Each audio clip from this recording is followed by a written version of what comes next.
Gauri Suryavanshi. S मराठीमध्ये आपलं स्वागत. वळूया आजच्या बातमीकडे.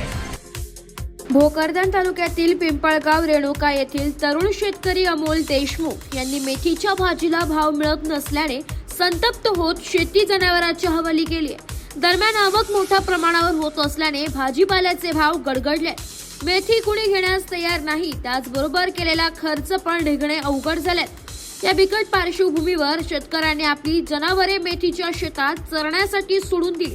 तसेच बियाणांसाठी केलेला खर्च वसूल झाला नसल्याने शेतकरी संकटात सापडत तो आता हवालदिल झालाय.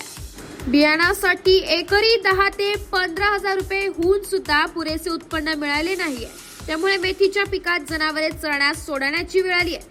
दरम्यान शासनाने भाजीपाला पिकाला हमीभाव द्यावा अशी मागणी सध्या मोठ्या प्रमाणात जोर धरत असून त्याचबरोबर गेल्या महिन्यापासून विहिरीने तळ गाठत असल्यामुळे शेतातील लागवड केलेल्या मका व फळभाज्यांना पुरेसा पाणी मिळत नाही.